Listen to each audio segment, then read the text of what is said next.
Friends, welcome back to Anuvahini YouTube channel. ಎಲ್ಲರೂ ಹೇಗಿದ್ದೀರಾ? I hope ಎಲ್ಲರೂ ಚೆನ್ನಾಗಿದ್ದೀರಾ ಅಂತ. ಫಸ್ಟನೇದಾಗಿ ಏನು ಹೇಳ್ತೀನಿ ಅಂದರೆ, ಯಾರೆಲ್ಲ ನನ್ನ ಚಾನಲ್ನ ನೋಡ್ತಾ ಇರ್ತೀರಾ, ವೀಡಿಯೋಸ್ನ ನೋಡ್ತಾ ಇರ್ತೀರಾ, ಪ್ಲೀಸ್ ಸಬ್ಸ್ಕ್ರೈಬ್ ಮಾಡಿಕೊಂಡು ವೀಡಿಯೋಸ್ ನೋಡಿ ಸಪೋರ್ಟ್ ಮಾಡಿ ಅಂತ ಹೇಳ್ತೀನಿ. ಸೊ ನನ್ನ ಡೇ ಸ್ಟಾರ್ಟ್ ಆಗೋದು ಒಂದು ಹಾಟ್ ವಾಟರ್ ಇಲ್ಲ ಡಿಟಾಕ್ಸ್ ವಾಟರಿಂದ. ಸೊ ಅದನ್ನು ಕುಡಿದ್ಬಿಟ್ಟು ನೆಕ್ಸ್ಟ್ ನಾನು ಮಾಡೋ ಕೆಲಸ ಏನಂದರೆ, ಸ್ವಲ್ಪ ವಾಕ್ ಮಾಡ್ತೀನಿ. ಸ್ವಲ್ಪ ಟೈಮ್ ಇದೆ ಅಂದಾಗ ನಾನು ಯೋಗ ಮತ್ತು ಎಕ್ಸಸೈಸನ್ನ ಮನೆಯಲ್ಲೇ ಮಾಡ್ತೀನಿ. ಸೊ ಇವತ್ತು ಯೋಗ ಇಂಟರ್ನ್ಯಾಷನಲ್ ಯೋಗ ಡೇ ಆಗಿರೋದ್ರಿಂದ ಸ್ವಲ್ಪ ಮೇಲ್ಗಡೆ ಹೋಗಿ ಫ್ರೆಶ್ ಆಗಿ ಮಾಡೋಣ ಮನೆ ಮೇಲ್ಗಡೆ ಅಂತ ಅನ್ನಿಸ್ತಾ ಇತ್ತು ಟೆರಸಲ್ಲಿ. ಸೊ ಹಾಗಾಗಿ ಪ್ರಿಪೇರ್ ಆಗ್ತಾಯಿದ್ದೀನಿ. ಯೂಶ್ವಲಿ ನಾನು ಮಾರ್ನಿಂಗ್ ಟೈಮ್ ಇದ್ದಾಗ ಬೇಗನೆ ಎದ್ದೆ ಅಂದರೆ ನಾನು ತುಂಬ ಸಿಂಪಲ್ ಕುಕ್ಕಿಂಗ್ ಏನಾದರೂ ಇತ್ತಂದರೆ ಮನೆಯಲ್ಲೇ ಮಾಡ್ತಾ ಇರ್ತೀನಿ ಎದ್ಬಿಟ್ಟು. ಬಟ್ ಇವತ್ತು ಇಂಟರ್ನ್ಯಾಷನಲ್ ಯೋಗ ಡೇ ಸ್ಪೆಷಲ್ಲಾಗಿರಲಿ ಅಂತ ನಾನು ಸ್ವಲ್ಪ ತುಂಬ ಜಾಸ್ತಿ ದಿನವೇ ಆಗೋಗಿತ್ತು ಈ ಥರ ಎಕ್ಸಸೈಸ್ಗಳ್ನೆಲ್ಲ ಮಾಡಿಬಿಟ್ಟು. ಸೊ ಹಾಗಾಗಿ ಮಾಡೋಣ ಅಂತ ಹೋಗ್ತಾ ಇದ್ದೀನಿ ಇವಾಗ ಮೇಲೆ. ಯೋಗ ಮಾಡೋದ್ರಿಂದ ನಮ್ಮ ಮೈಂಡು ಕಾಮ್ ಆಗಿರುತ್ತೆ ಮತ್ತು ಬಾಡಿ ಸ್ಟ್ರೆಚ್ ಆಗೋದಕ್ಕೆ ಹೆಲ್ಪ್ ಆಗುತ್ತೆ. ಇದು ನಾವು 1 ಅವರೇ ಮಾಡಬೇಕು ಅಂತ ಏನಿಲ್ಲ, ಜಸ್ಟ್ ಒಂದು 20 ಮಿನಿಟ್ಸಿಂದ 25 ಆರ್ 30 ಮಿನಿಟ್ಸ್ ಮಾಡಿದರೂ it's enough for the day ಅಂತ. ನಾವು ಪ್ರೊಫೆಷ್ನಲ್ಲಾಗಿ ಕಲಿಯೋದಾದರೆ ಕಲಿಬೋದು, ಕಲ್ತಿಲ್ಲ ಅಂದರೆ ತುಂಬಾ ಇದ್ದಾವೆ ಈ ಥರ ವೀಡಿಯೋಸ್ಗಳೆಲ್ಲ. ಸೊ ಅವು ನೋಡಿಬಿಟ್ಟು ನಾವು ಮನೆಯಲ್ಲೇ ಟ್ರೈ ಮಾಡ್ಬೋದು. ಕಷ್ಟ ಆಗೋವಂಥವನ್ನ ಮಾಡೋಕ್ಕಿಂತ ಸ್ವಲ್ಪ ಈಸಿಯಾಗಿರೋಂಥವನ್ನೇ ಮನೇಲಿ ಟ್ರೈ ಮಾಡ್ಬೋದು. ನಾನು ಇದನ್ನು ತುಂಬ ದಿನದಿಂದ ಮಾಡ್ತಾನೇ ಇದ್ದೀನಿ. ನಾವು ಜಿಮ್ಮಿಗೆ ಹೋಗ್ತಾಯಿದ್ವಿ, ಸೊ ಜಿಮ್ ಬಿಟ್ಬಿಟ್ಟು ಮನೆಯಲ್ಲಿ ಸೈಕಲ್ ತೊಗೊಂಡ್ವಿ. ಸೊ ಇದನ್ನೆಲ್ಲದನ್ನು ನಾನು ಬ್ಯಾಲೆನ್ಸ್ ಮಾಡ್ತಾಯಿರ್ತೀನಿ. ಒಂದಿನ ಅದು ಒಂದಿನ ಇದು. ಇವಾಗ ಸೈಕಲ್ ಸ್ವಲ್ಪ ಆವಾಗ ಹೇಮು ಹೋಗ್ತಾ ಇರ್ತಾನೆ, ಸೊ ನನಗೆ ಅವಾಗ ಹೋಗೋದಕ್ಕಾಗೋದಿಲ್ಲ. ನಾನು ಮನೆಯಲ್ಲಿ ಈ ಥರ ಯೋಗ ಮಾಡ್ಕೊತೀನಿ.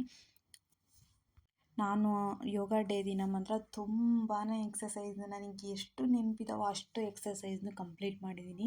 ಎಲ್ಲನೂ ಏನಿಲ್ಲ ಅಂದರೆ ಒಂದು 60 ಸೆಕೆಂಡ್ಸ್, 40 ಸೆಕೆಂಡ್ಸಿಂದ 60 ಸೆಕೆಂಡ್ಸ್ವರೆಗೂ ನಾನು ಮಾಡೋದಕ್ಕೆ ಟ್ರೈ ಮಾಡಿದ್ದೀನಿ. ಏಕೆಂದರೆ ಕಂಪ್ಲೀಟ್ ಆಗಬೇಕು, ನಮಗೆ ಅದು ಯೋಗ ಮಾಡಿರೋದು ನಮಗೆ ಸ್ಯಾಟಿಸ್ಫ್ಯಾಕ್ಷನ್ ಆಗಬೇಕು ಅಂದರೆ ಸ್ವಲ್ಪ ನಾವು ಎಫರ್ಟ್ಸ್ ಹಾಕಿ ಮಾಡಲೇಬೇಕು. ಸೊ ಯೋಗ ಎಲ್ಲ ಮುಗಿಸ್ಬಿಟ್ಟು ನೆಕ್ಸ್ಟ್ ಕೆಲಸ ಮಾಡ್ಕೊಳ್ಳೋಣ ಅಂತ ಹೊರಟೆ ಇವಾಗ ಯೋಗ ಎಕ್ಸಸೈಸು ಮತ್ತು ಸ್ವಲ್ಪ ವಾಕು ಎಲ್ಲ ಮುಗಿಸ್ಕೊಂಬಂದು ಇವಾಗ ಡಿಟಾಕ್ಸ್ ಮಾಡ್ಕೊಂಡು ಕುಡಿತೀನಿ. ಹೋಗ್ಬೇಕಾದ್ರೆ ಹಾಟ್ ವಾಟರ್ ಕುಡಿದು ಹೋಗಿದ್ದೆ ಅಲ್ಲ, ಸೊ ಇವಾಗ ಡಿಟಾಕ್ಸ್ ಮಾಡ್ಕೊಂಡು ಕುಡಿಯೋಣ ಅಂತ ಕುಡಿತಾ ಇದ್ದೀನಿ. ಡಿಟಾಕ್ಸ್ ಅಂದರೆ ಆಲ್ರೆಡಿ ನಾನು ಶಾರ್ಟ್ ವಿಡಿಯೋ ಹಾಕಿದ್ದೀನಿ, ಆಮ್ಲ ಇರುತ್ತಲ್ಲ ಅದ್ರದ್ದು ಡಿಟಾಕ್ಸು.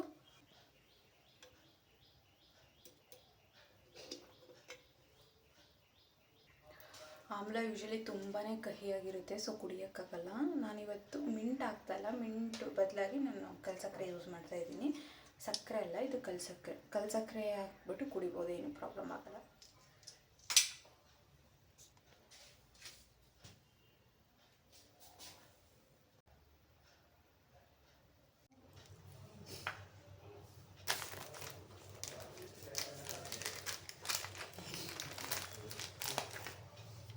ಕಷ್ಟ ಗಾಯಸ್ ಕುಡಿಯೋಕ್ಕೆ, ಅದು ಇಷ್ಟಪಟ್ಟು ಕುಡಿಬೇಕು.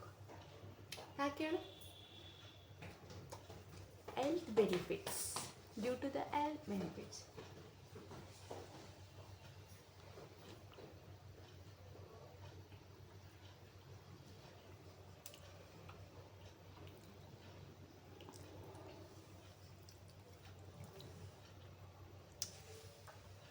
ಕೂತ್ಬಿಟ್ಟು ಸಿಗ್ತೀನಿ.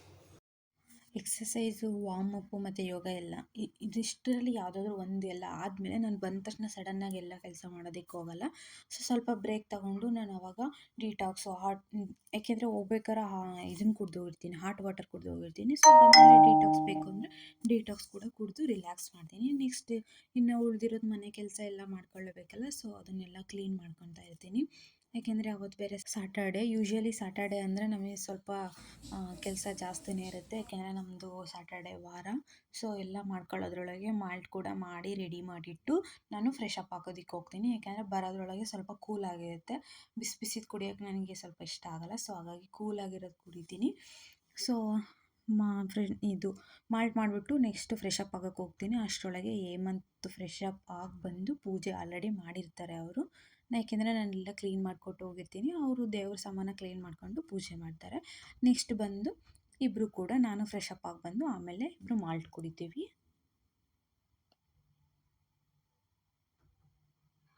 ಅಷ್ಟರೊಳಗೆ ಆಲ್ಮೋಸ್ಟು ಟೈಮ್ ಆಗ್ತಾ ಇರ್ತೈತೆ. ಸೊ ಹಾಗಾಗಿ ಬೇಗನೆ ಲಂಚ್ ಪ್ರಿಪೇರ್ ಮಾಡ್ಕೊಳ್ಳೋಣ ಅಂತ.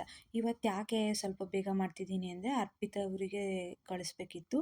ಅವಳು ನನಗೆ ಉಪ್ಪಿಟ್ಟು ಬೇಕು ಅಂತ ಹೇಳಿದ್ದು. ಸೊ ಹಾಗಾಗಿ ಉಪ್ಪಿಟ್ಟು ಜೊತೆಗೆ ಬಿಸಿಬೇಳೆಬಾತ್ ನಮಗೆ. ಬಿಸಿಬೇಳೆಬಾತು ಅದೊಂಥರ ಒನ್ ಪಾಟ್ ಮ್ಯಾಜಿಕ್ ಅಂತಾರಲ್ಲ ಆಗಿರುತ್ತೆ. ಇವತ್ತು ಸ್ವಲ್ಪ ಡಿಫ್ರೆಂಟಾಗೆ ಮಾಡ್ತಾಯಿದ್ದೀನಿ. ಸೊ ರೆಸಿಪಿ ಏನಾದರೂ ಬೇಕು ಅಂದರೆ ಶಾರ್ಟ್ಸಲ್ಲಿ ಅಪ್ಲೋಡ್ ಮಾಡಿರ್ತೀನಿ. ಇಂಟ್ರೆಸ್ಟ್ ಇದ್ದರೆ ಹೋಗಿ ನೋಡ್ಬೋದು. ಸೊ ಬೇಗನೆ ಎರಡನ್ನೂ ರೆಡಿ ಮಾಡಿಕೊಂಡು ಅವಳಿಗೆ ಬಾಕ್ಸ್ನ ಪ್ರಿಪೇರ್ ಮಾಡಿ ಕಳಿಸೋದ್ರೊಳಗೆ ಆಲ್ಮೋಸ್ಟ್ ಲಂಚ್ ಅವರ್ಸೇ ಬಂದುಬಿಡ್ತು. ಫಸ್ಟ್ ಹೋಗ್ಬಿಟ್ಟು ಅವಳಿಗೆ ಕೊಟ್ಟು ಬರೋಣ ಅಂತ ಹೇಮಂತ್ ತಗೊಂಡೋಗಿ ಕೊಟ್ಟು ಬಂದ. ಸೊ ಅಷ್ಟರೊಳಗೆ ನಾನೆಲ್ಲ ಇನ್ನೂ ಈಗ ಅಡುಗೆ ಮಾಡಿರ್ತೀವಿ ಅಂದರೆ ಫುಲ್ ಕ್ಲೀನಿಂಗ್ ಕೆಲಸ ಇರುತ್ತಲ್ಲ. ಸೊ ಅವ್ನು ಹೋಗಿ ಕೊಟ್ಟು ಬರೋದ್ರೊಳಗೆ ನಾನು ಆ ಕೆಲಸ ಮುಗಿಸ್ಕೊಂಬಿಡೋಣ ಅಂತ ನಾನು ಹೋಗಲಿಲ್ಲ. ಅವನು ಹೋಗಿ ಕೊಟ್ಟು ಬಂದ.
ಹೇಮಂತ್ ಬರೋದ್ರೊಳಗೆ ನಾನೆಲ್ಲ ಕೆಲಸ ಮುಗಿಸ್ಬಿಟ್ಟು ಹೇಮಂತ್ ಬಂದಮೇಲೆ ಇಬ್ಬರು ಕೂತ್ಕೊಂಡು ಅವತ್ತು ಮಧ್ಯಾಹ್ನದ ಊಟನ ಮಾಡಿದ್ವಿ. ಬಾಯ್ ಬಾಯ್, ಬೇಗ ಬಾ. ಇದೇ ಗಾಯ್ಸ್ ನಮ್ಮ ಸೈಕಲ್ಲು. ಅವತ್ತೇನೋ ಬ್ಲೋ ಕಡಿಮೆ ಆಗಿತ್ತು ಅಂತ ಬ್ಲೋ ಹಾಕ್ಸ್ಕೊಂಡು ಬರ್ತೀನಿ ಅಂತ ಹೋಗ್ತಾ ಇದ್ದಾನೆ ಹೇಮಂತು ಮಧ್ಯಾಹ್ನ ಊಟ ಆದಮೇಲೆ.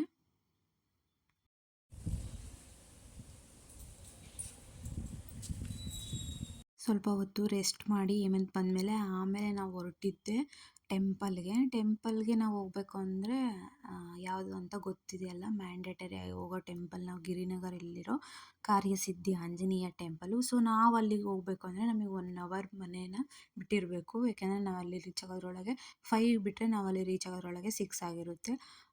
ಸಾಟರ್ಡೆ ಹೋಗ್ತಿದ್ದೀವಿ ಅಂದರೆ ಸಿಕ್ಕಾಪಟ್ಟೆ ಜನ ಇರ್ತಾರೆ, ಸಖತ್ತಾಗಿ ರಶ್ ಆಗಿರುತ್ತೆ. ಸೊ ಸ್ವಲ್ಪ ಬೇಗನೆ ಹೋಗ್ತಾ ಇದ್ದೀವಿ ಇವತ್ತು. ಸ್ವಲ್ಪ ದೂರ ಇರೋದಕ್ಕೆ ನಾನು 1 ತಿಂಗಳಿಗೆ ಒಂದು ಸಲ ಇಟ್ಕೊಂಡ್ಬಿಟ್ಟಿದ್ದೀನಿ ಇವಾಗ ಹೋಗೋದನ್ನು.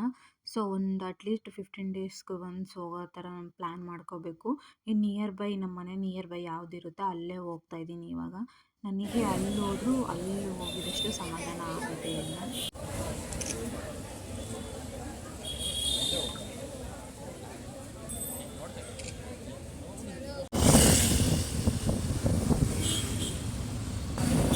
ಟೆಂಪಲ್ ಒಳಗಡೆ ಎಷ್ಟು ಡಿವೈನ್ ಫೀಲ್ ಆಗುತ್ತೆ ಅಂದರೆ, ಅಲ್ಲಿ ಎಷ್ಟೇ ರಶ್ ಇದ್ರೂ ನಮಗೊಂದು ಪೀಸ್ ಅಂತ ಅನ್ನಿಸ್ತಾ ಇರುತ್ತೆ, ಕಾಮ್ನೆಸ್ ಇರುತ್ತೆ, ತುಂಬಾ ಡಿವೈನ್ ಫೀಲ್ ಆಗ್ತಾ ಇರುತ್ತೆ. ಸೊ ನಾನಂತೂ ತುಂಬ ಫೀಲ್ ಮಾಡ್ತೀನಿ ಅದನ್ನು, ಎಕ್ಸ್ಪೆಷಲಿ ಆ ಟೆಂಪಲ್ ಒಳಗೆ.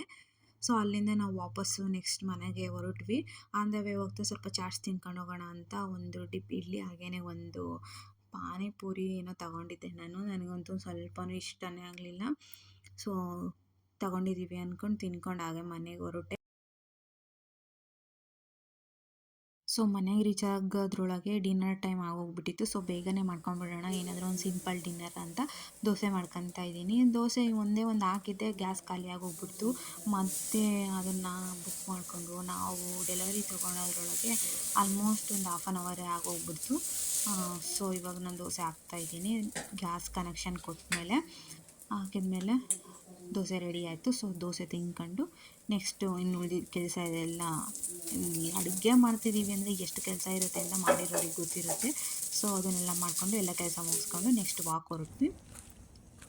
ಸೊ ವಾಕ್ ಜೊತೆಗೆ ನನ್ನ ಇವತ್ತಿನ ವ್ಲಾಗ್ನ ಎಂಡ್ ಮಾಡ್ತಾಯಿದ್ದೀನಿ. ಸೊ ಈ ವ್ಲಾಗ್ ಏನಾದರೂ ಯಾರಿಗಾದರೂ ಇಷ್ಟ ಆಗಿದರೆ, ಹೆಲ್ಪ್ಫುಲ್ ಆಗಿದರೆ, ಸೊ ಪ್ಲೀಸ್ ಒಂದು ಲೈಕ್ ಮಾಡಿ. ಆವಾಗಲೇ ಹೇಳ್ದಂಗೆ ಸಬ್ಸ್ಕ್ರೈಬ್ ಮಾಡಿಕೊಂಡು ನೋಡೋದನ್ನು ಮರಿಬೇಡಿ. ಸಿಗ್ತೀನಿ ಇನ್ನೊಂದು ವ್ಲಾಗಲ್ಲಿ. ಅಲ್ಲಿವರೆಗೂ take care, bye. Thank you for watching this vlog.